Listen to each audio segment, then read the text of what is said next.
Hello, and welcome to Distance Learning. While I'm meeting with people, you will take the files that you shot last week for exercise 5, the portrait, and you will put them together into a sort of hockney style joiner portrait thing. This will be an opportunity for you to figure out what you did wrong, how you should shoot it differently next time, all the sort of like pitfalls and things. Also, you'll have then a chance to ask me about it, right? If you meet with me after you've done it, or if you've met with me before you actually do it, then you can email me and get some feedback or whatever. But our goal is to do this during class, throw it on the Padlet. People can sort of see what other people are doing and get a little bit of feedback and Q&A on it. So you should have shot images for exercise 5. If you are uncertain what exercise 5 was, it is, of course, there in the assignment descriptions, as always.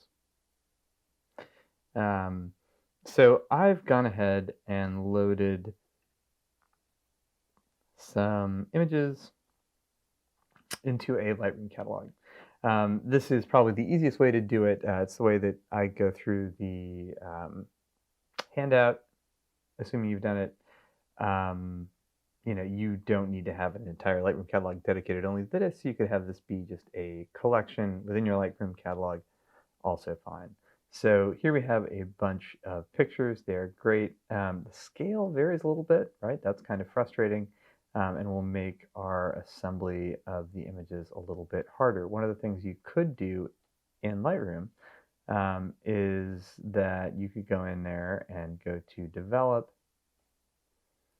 and get the crop tool, right? It's right there under Develop, or it's R, I know, R on the keyboard. And just make sure your aspect ratio is locked, right? So if you go ahead and crop in on these a little bit, that's fine with me. Make sure that your aspect ratio is locked, though, because we want them to stay that same 4:6 proportion. So I'll lock that in a little bit and go back to the grid. And let's see if there's anything else. Feels like it needs some cropping. That definitely does.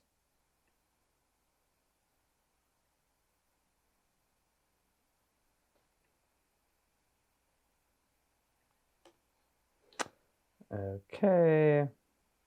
And let's say that I think this is fine. So once you have your pictures and you think they are good to go, what we're going to do is we're going to take all of those pictures, we're going to export them out as 4:6 files. Then we're going to bring them all into Photoshop and we're going to arrange them on a big canvas.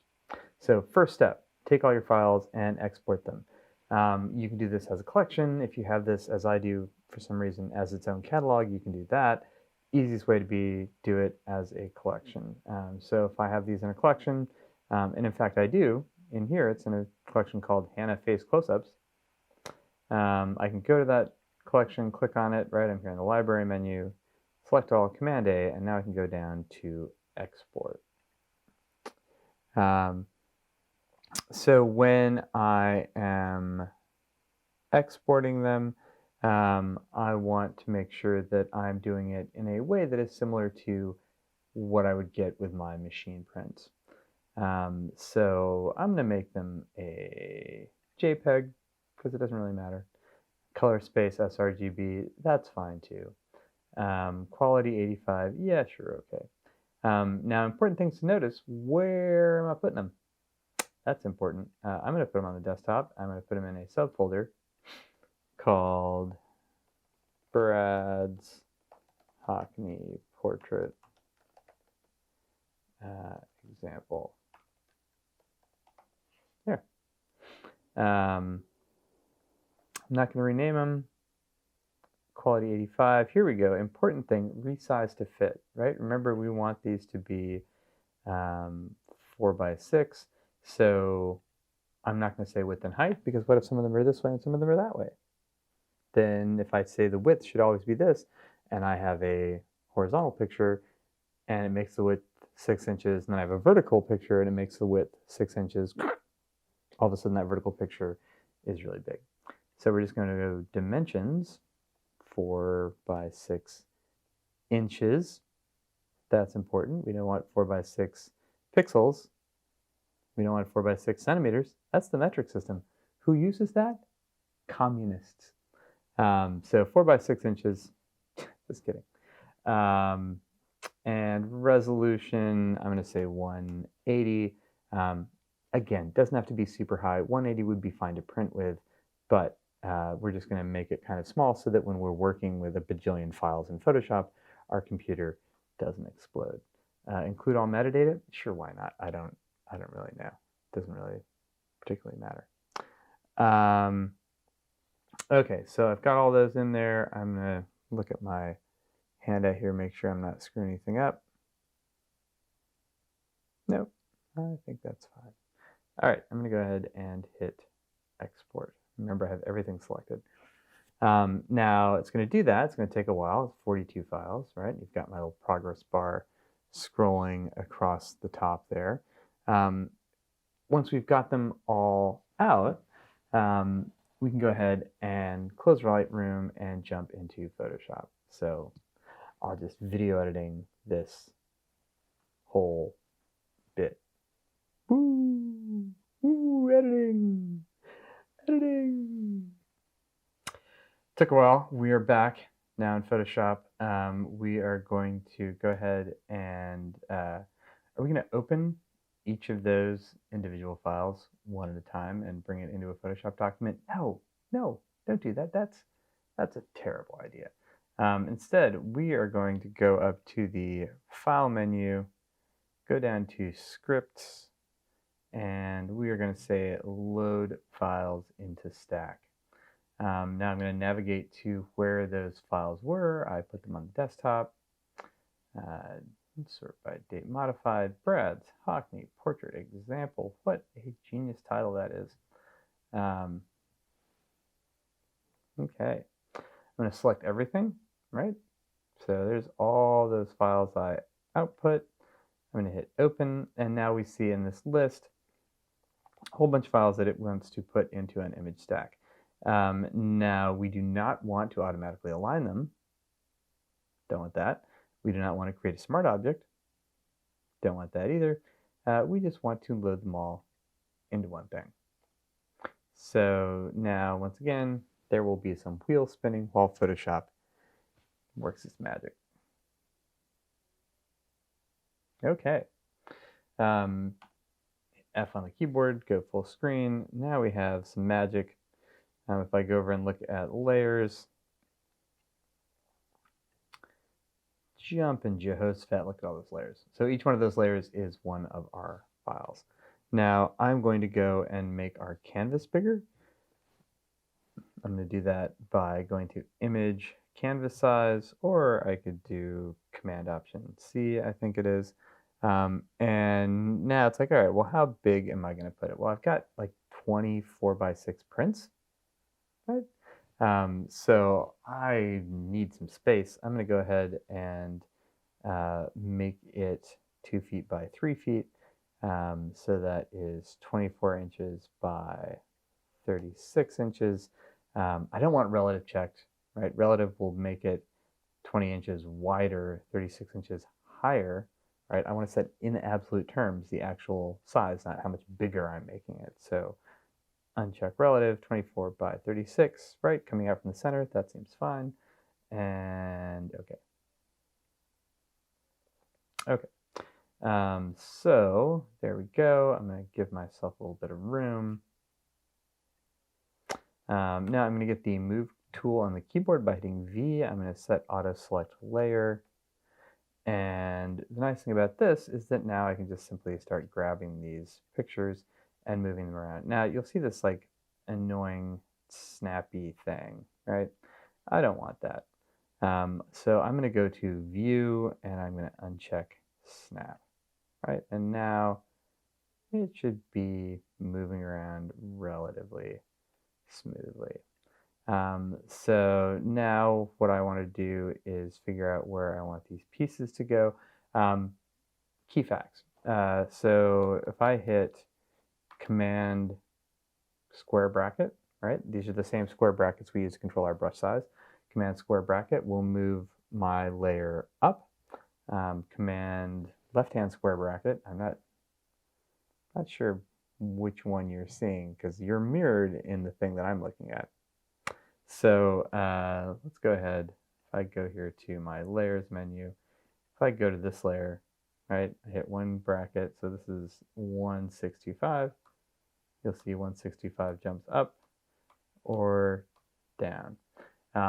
So those things are super helpful to move it up or down in your layer stack so it is in front or behind things. The other thing that is super helpful once you have auto select layer on there, you can also hit Command T free transform to rotate it. Now don't scale it. Don't do it. You can't scale a 4x6 print. You can't scale these.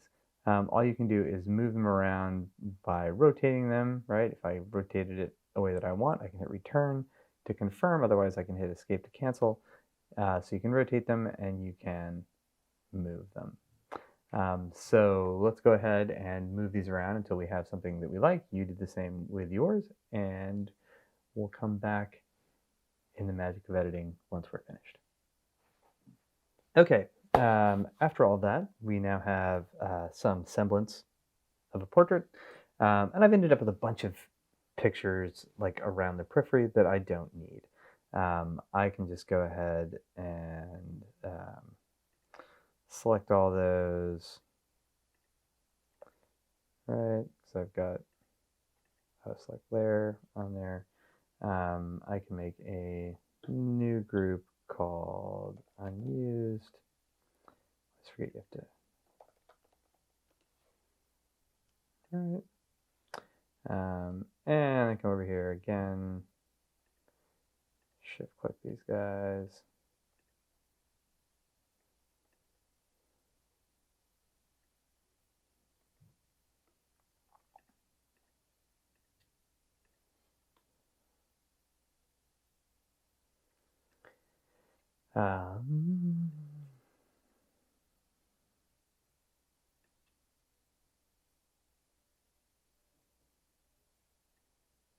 Also in the unused, hide the unused folder so we won't duplicate things. So once I've got all of those in there, I've sort of done everything that I would like to do to it. I would like to sort of move it around a little bit on this like canvas piece of paper. I can do that by taking unused here. Right, I'm pretty certain I don't need any of these things anymore, so I'm going to trash group of contents. So I guess all these guys are in my image. I'm just going to go ahead and select all these layers. And I can do that just by holding down Shift, right? So click the first one, click the last one, go over here, and I'm going to say merge layers, which is also Command E. Then I can use my move tool and just move the entire composition around, right? We want to do that very last thing after we've already nailed everything down, because once we've done this, we can't really do anything else to it. All right, if I want to make my canvas a little bit smaller, I can do that. That would be a little bit more appropriate to the scale and shape that I've ended up with. Okay. And once we have this totally done, we come back up here in the layer menu and make sure our background color is white. Is it? Yep, over there it's white. That's cool. And we can say flatten image. So there you go. Now I've got this, right? We want to make sure it's an appropriate color space and bit depth. I know that we made all of these sRGB originally, but let's just double check. So image mode, RGB 8-bit, right? RGB 8-bit, that's cool. Edit, convert to profile. Oh, already in sRGB, don't need to do anything. That is also cool. So I'm good for exercise 4. So I can go ahead and save this, double check the specs on the assignment description, and I'll be ready to put it in Padlet. So cool. Enjoy.